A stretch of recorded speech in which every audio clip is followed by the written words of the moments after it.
Hello, people of the internet. Good morning, good afternoon, good evening. Happy Monday to you all. Hopefully, your week is off to a great start. Or if you're watching this at any other point in the week, hopefully, you're having a great day nonetheless. I went off and had dinner. I was waiting around for color-coded lyric videos, and then it turns out that aespa's channel themselves have posted like audio or visualizers for all the B-sides. So, you know what? We're just gonna use those.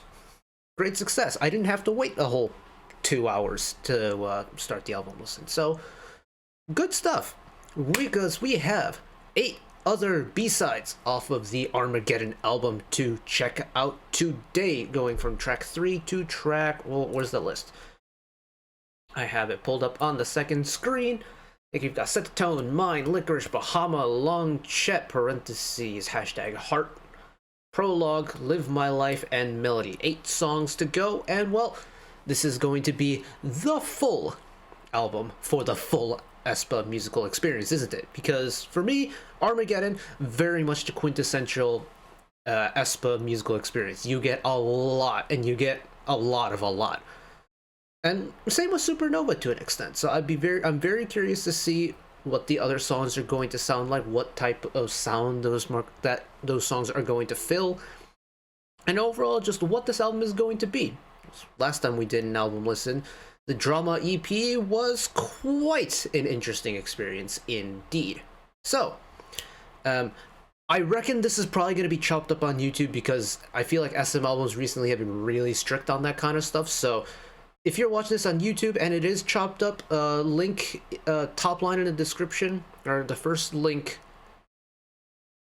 in the description will take you to the uncut version of this, all uploaded off site and stuff. And there'll also be a link to the spreadsheet with all of the other like on not YouTube friendly stuff that's gone up, so like album listens, variety shows, and stuff like that. So refer to those at your discretion. But I am back in my seat. I have a cup of water ready to go, so let's get into the album listen. Here we go.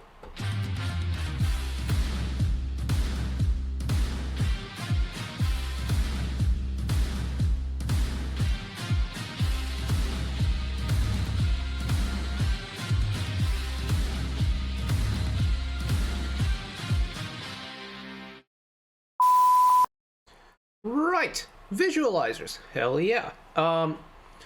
It looks like okay, so the credits list is all good to go. Everything is queued up. Let's get into it. I'm gonna read the credits for Supernova and Armageddon, just so we can point out who's responsible for the aespa tunes and that. So track number 1, we've already spent time with it, but track number 1, the pre-release Supernova, lyrics by Kenzie, composition Kenzie, Paris Alexa, and Dem Joints with Dem Joints on arrangement. You know, that checks out. And track number 2, which we covered about 2 hours ago at this point, Armageddon, lyrics by Bang Hye Hyun and Elisa of 153 Jumbus, composition No Identity, Waker from 153 Jumbus, EJ Sumin, and Charlotte Wilson with No Identity on arrangement. And now we move on to the new songs, or the first of the 8 new songs on the album, at least for me. Set the Tone, track number 3, lyrics by Jo Yoon Kyung, composition Ludwig Lindell, Daniel Caesar, Ilva Dimberg with Caesar and Louis on arrangements. Alright. It's taking the rap-heavy verse from Supernova with the pacing of Armageddon. Okay, so this is the hook. Interesting that this is an instrumental part that really doesn't have a lot of tonality to it. It's almost purely rhythmic. And yet, it doesn't feel like it's missing a musical element. I like the fact that the verses, essentially all the verses, is almost entirely rhythmic, because it's something different. And it's something that, for me, like stylistically, aespa would be like the group to pull it off.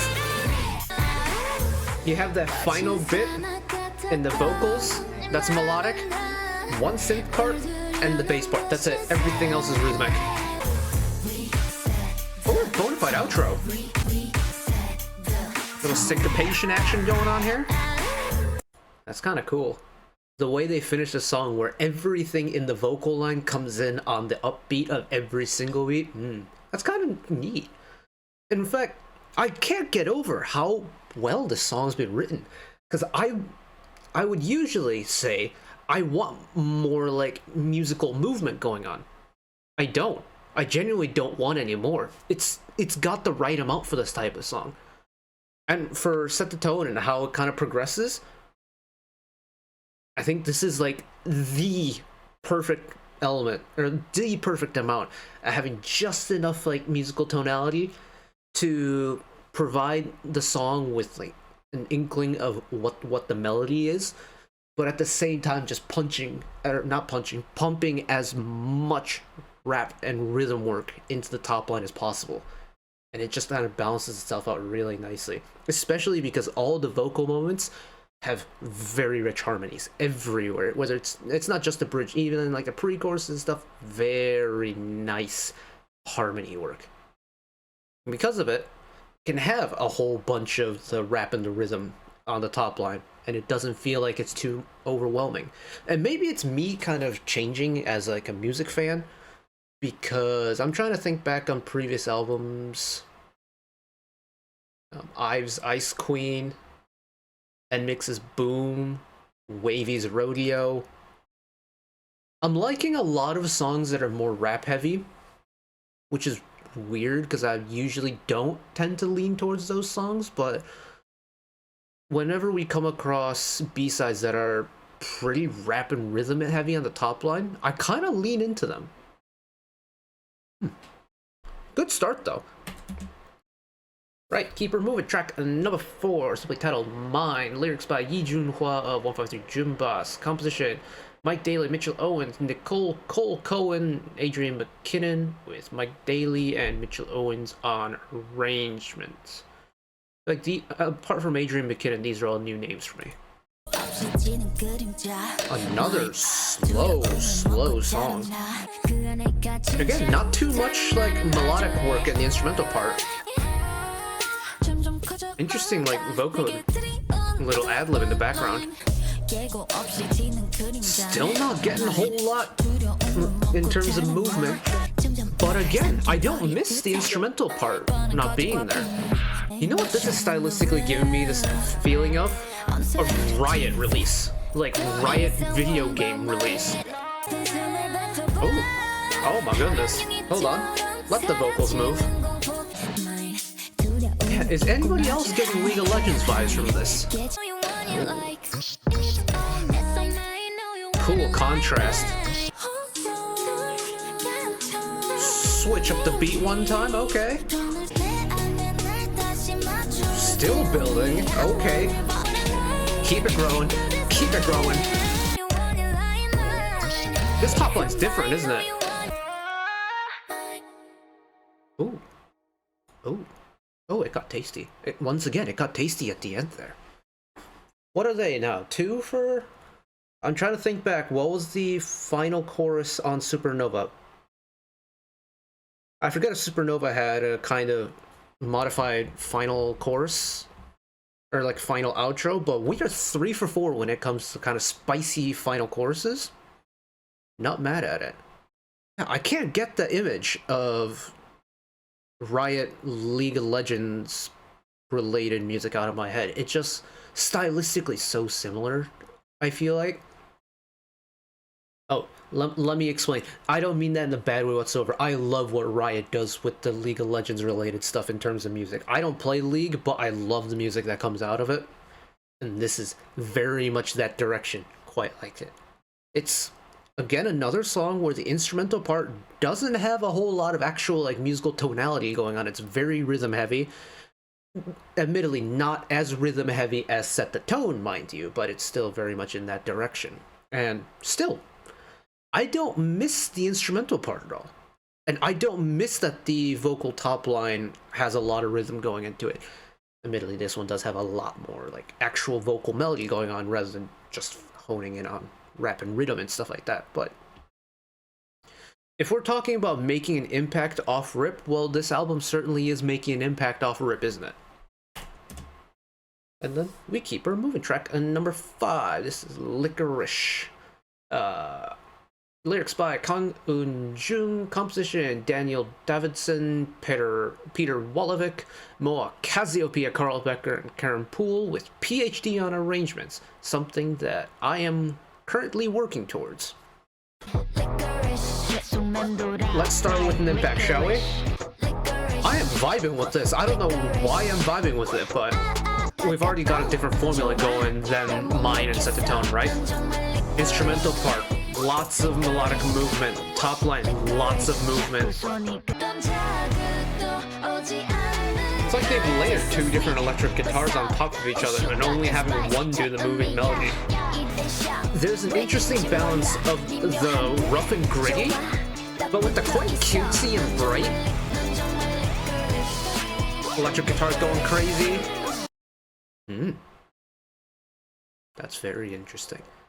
I don't actually know how I want to classify Licorice as a song, because it's got a very simple and repetitive, like, chugging guitar part as the main instrumental. And that's where you get the grit from. But the melodic top line is very cutesy in a weird way.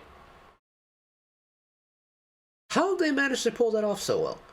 It's like they've gone two very different directions with the two halves of the songs, and yet somehow they have met right in the middle, and the blend is really well put together. That one's thrown me for a loop, and in a really weird way, because so far, in terms of the B-sides, this is the one that has, like, immediately clicked with me, and yet it's the most confusing one out of all four that we've listened to so far. All three that we've listened to so far. Huh. That's really interesting. I'm gonna let that one marinate a little bit, but weirdly, I like that. Oh. And then we move on to, finally, half two of the album. Admittedly, you know, we've only done 3 songs here. We've already covered 2 others before the album was in. So, track number 6, Bahama. Lyrics by Kenzie, composition Kenzie, Jonathan Guzmark, Ludwig Evers, Moa Cassiopeia, Carl Becker, Ellen Berg. With Moonshine and Kenzie on arrangement. Okay, some very familiar names in here. It's bright. This is significantly brighter than the previous songs. Oh, it's written in a very clear major key, too. I'm getting 80s pop rock, like, synths going on. Hold on a second. Kind of like with Drama EP, the second half is starting off very bright. Hello, whistle section. The key it's written in is really bright, but the song isn't inherently, like, overly sugary bubblegum pop either. It's very well balanced, and weirdly does have a little bit of a summery vibe, I guess hence the title, Bahama. What does this remind me of? This specific part is reminding me of something. I was wondering if they're gonna bring in a rap section somewhere. I like that they bled over the rap verse into the final chorus, too. Huh. If we're talking from, like, a general pop sound point of view, this is the most, I think, generally palatable pop song that aespa have had on this album so far. And I think it's no contest that this is definitely the most general public conception of pop music that we've gotten. The rest of the album very much is an aespa album, but this is a common pop song. And I don't mean that in a bad way whatsoever, because I think on an album that is this complex, we need a palate cleanser. This is a palate cleanser for me. And aespa have been known to do a cute B-side here and there. You know, Yeppy Yeppy and... was it YOLO?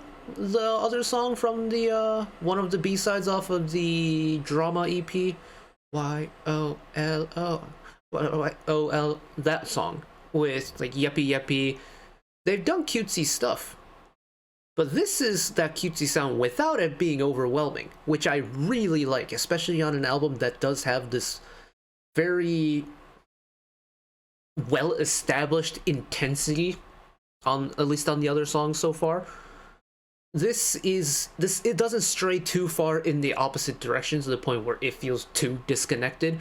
Admittedly, I think the songs following Bahama are going to dictate how much of a jump we got between Bahama and Licorice, but at this point, no complaints whatsoever. It's Just a good pop song. It's a guilty pleasure pop song for me, and I can't complain about that whatsoever. Nice. And some smart, like, weaving in of the typical aespa stuff, too. Next up, track number 7, long chat parentheses, hashtag heart icon. Composition, Stian Niehammer Olsen, all one name. Live Rabo Roland, Nora Grefstad, and Julia Finstetter, with Stian Niehammer Olsen on arrangement. Stian Niehammer Olsen is a name I feel like we've come across on previous SM albums. Think? Whoa! Talk about switching the instrumental part. This song is developing in a very different direction than what I anticipated from the intro. Ooh. Oh, this is nice. It's weirdly vibey. Talk about a switch up again. It flip-flops its sound really well, really smooth. I mean, the jump is very noticeable, but it doesn't feel like disconnected at all. And even in the choruses here, where you get a little bit more playful with the top line, it's playful in both the melodic and the rap sections. Is there an extra amount of reverb in this bridge? Okay, so Long Chat takes the brighter sound off from, or continuing from Bahama, and then pairing it with the intensity that you get from, say, the title tracks. It's got a heavy beat, a very prominent beat. Like, Long Chat is the type of song that's what I classify as walking pace. Like, this is a song that you could walk in time to comfortably when you're out and about town. You've got the very pretty moments where the vocals get nice and fluttery. You know, sometimes you get the vocals that go up into the atmosphere. You get some whistle tones up there in the ad-libs, but you get some of the playful rap going on as well. It's continuing the cutesy vibe. It's not too overwhelming. It's not too in your face. It's a bit punchier than the last time around, but again, it's just a nice, simple B-side to listen to. Nothing too complex. In fact, I think the complexity has waned off a little bit in comparison to the first, few songs on the album. Not gonna complain, though, because especially if you're listening to this album, end to end, if you're overly overwhelmed in the first 5 songs, you're gonna be too mentally exhausted for the second half, so they gotta kind of wane off the energy a little bit, right? Track number 8, Prologue. Lyrics by Mola and Mia153 Jumbas. Composition Gil Lewis and Mickey Blue with Gil Lewis on our arrangement. It's a song in 6/8. Notice the skip in the beat. And because of that 6/8 composition, the song's light on its feet. It skips a little bit. Yeah, we're kind of waning off the intensity even more now. Ooh. They switched the vocal mixing. It's more up close to the mic. No reverb. Really interesting choice too of the kind of chopsticks-like synth part in the background.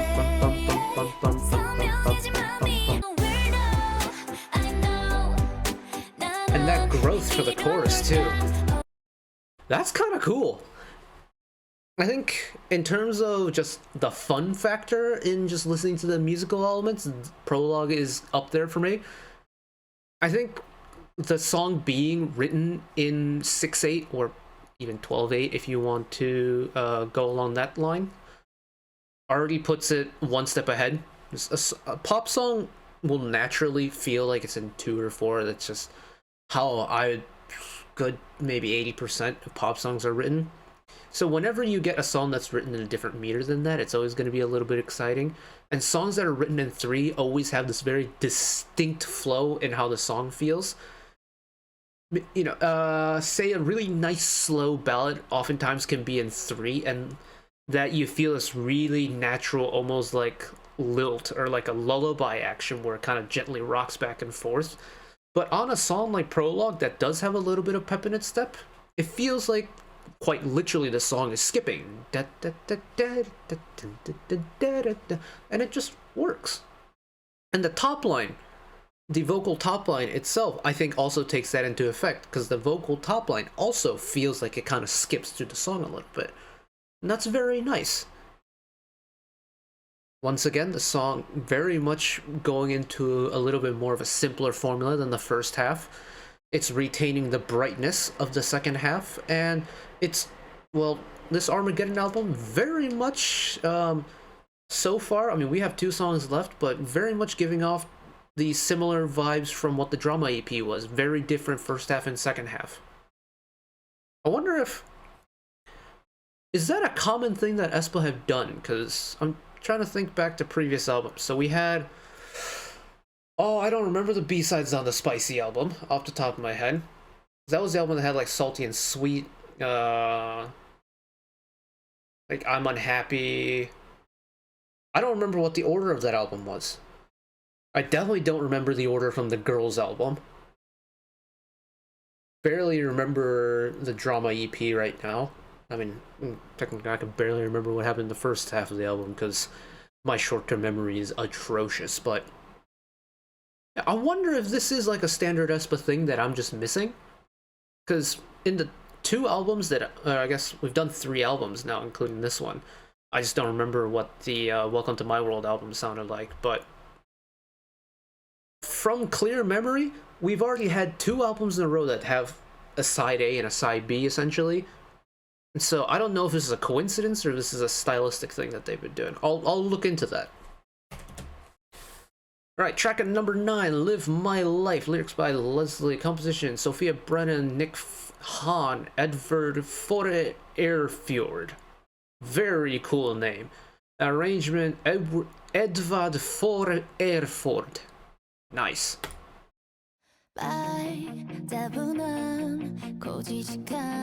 Hold up. Let me buckle up. Is this the aespa rock banger that I've been waiting for? At this point, this has the very high potential of becoming my B-side of the album.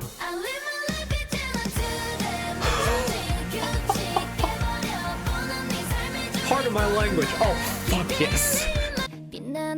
I mean this with every single ounce of honesty. This could uproot Illusion as my favorite aespa song of all time. The floaty vocals and... the floaty vocals and the very open sounding pre-chorus into this.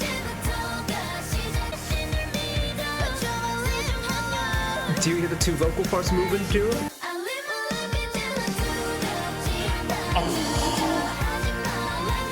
I can't stop smiling. I genuinely adore this with my whole heart. Oh, it's so short! Why does this song have to be so short? Why does it have to go so fast? Unless Melody is some, like, crack-laced, gorgeous, like, emotional ballad that makes me cry on camera, Live My Life is going to take B-side of the album. In fact, it might take track of the album for me. This is so me-coded. And look, I love what aespa do with that intense musical sound because not many groups can do what they do. That intense, like, they've taken Intense Girl Crush to a different dimension with the title tracks and stuff, their discography that they've been around for since, what, Black Mamba was 3-4 years ago at this point, right?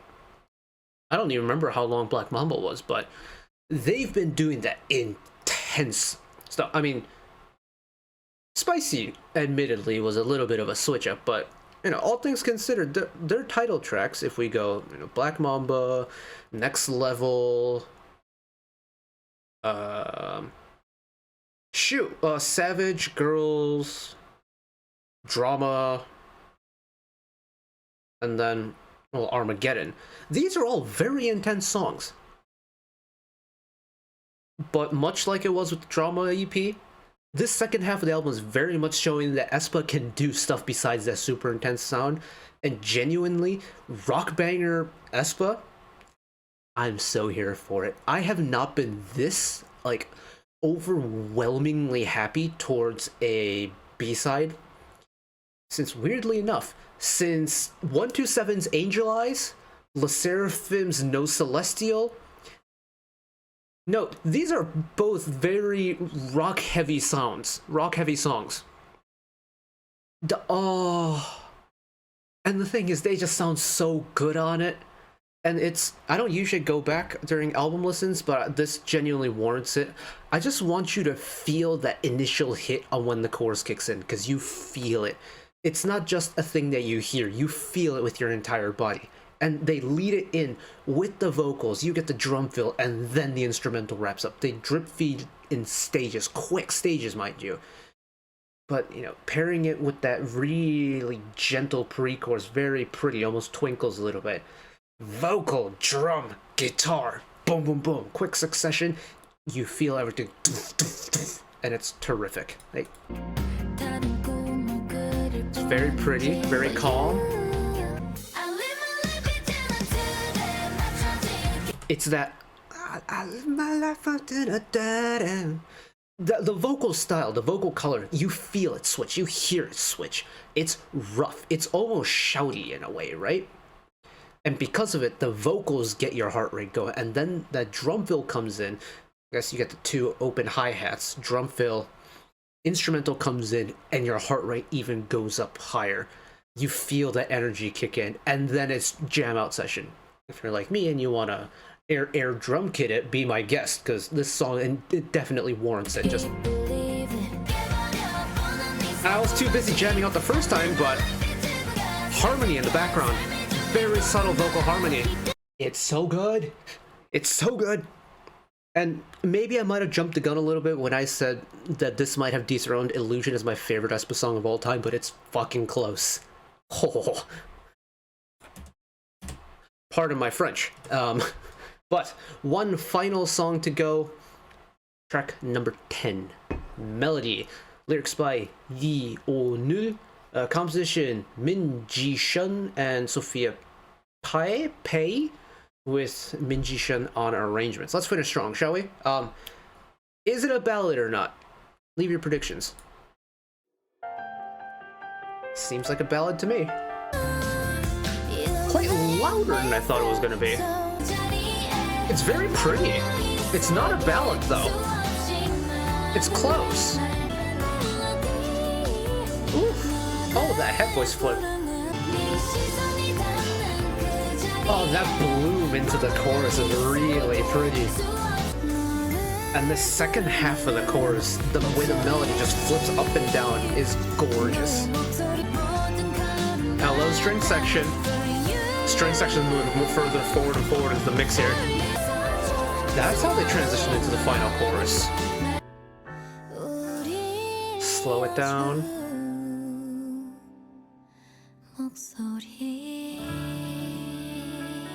And end it on the 7th.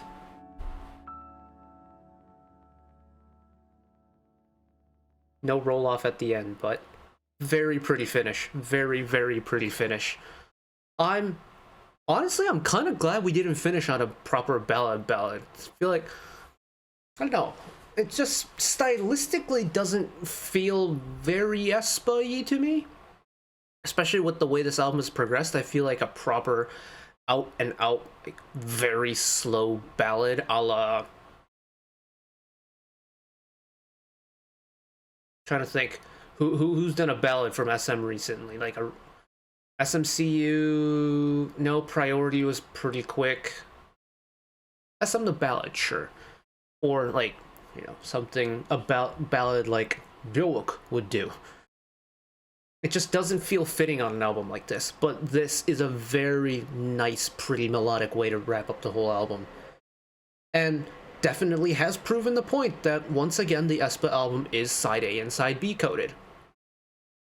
But if we're talking specifically about melody, wow, do the vocals sound terrific. It sounds so floaty, and it's, you know, they shot the visualizer in a big field out and about, and they're letting the wind blow their hair around and stuff. It very much feels like their voices are the wind that's like making their hair go all over the place. That's quite nice.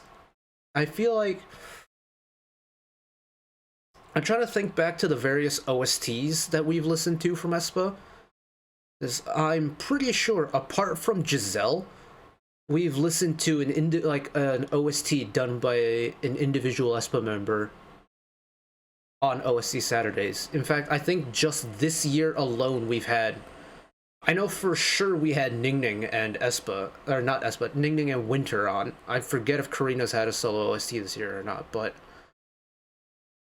it feels like we got a side of aespa vocally that we normally get on the OST side of things on a group release, and I really like that, because usually on an OST release, it's the other way around. You get a sound that you normally wouldn't get in a studio release. For me, this feels like it's the other way around now. We're getting the OST voice in an aespa release, and that's really cool, because this type of very pretty light aespa really works for me. Especially when you have a 4-member group with 4 distinctly different voices. And distinctly different in, not just in color, but in delivery too. And especially when you consider that their vocal colors will switch depending on how much power they put into it, you're essentially getting at least 8 different voices, right?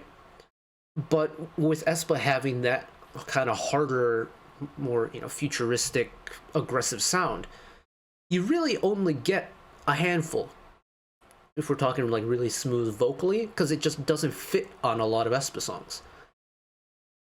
And then combined with the fact that you get rap line and vocal line in mainline aespa releases, yeah, you really don't get a lot of chances for all the very pretty vocals to shine. So to get a song like Melody on an album like this, very much highly approve of it. Good finish. So, side A and side B, very different stories. Side A, very intense, but strangely minimal in the instrumental front, especially with, Set Tone and Mine. You get songs that really let the rhythm do a lot of the work. And if you had showed me those 2 songs, I think at this point last year, I don't think I would have been as curious or as positively reactant to those. But as I guess my music senses have changed in the last year or so, I'm appreciating just how well written those songs are. This, when you think of pop music, you have a very big focus on the instrumental part that supports the vocal top line, right? And yet, songs like Wavy's Rodeo or aespa's Say Set the Tone has shown that you don't need to lean into a melodic instrumental section to get your point across. So on that front, very impressed with side A. Side B is very much a more, I think, traditional pop album for me, and for me, like, I've become one with the whole aespa sound in a way where I'm just not gonna let it phase me anymore. Having said that, Armageddon was a little bit tougher, I think. It hasn't clicked with me right away, but admittedly, aespa's title tracks have a track record of doing that. Like, if you watch me try and decipher drama the first time around, my brain could not process, there was just too much stuff. But intensity inside A is very aespa-esque. They've really shown me that, they are the top. They are at the top of what they can do, and they're gonna keep raising that bar every single time. They're gonna keep surprising me musically every single time. Side B, they've also shown the range of what they can do. It's not just the rap and the rhythm. It's not just the futuristic, the glitchy, the aggressive, the gritty.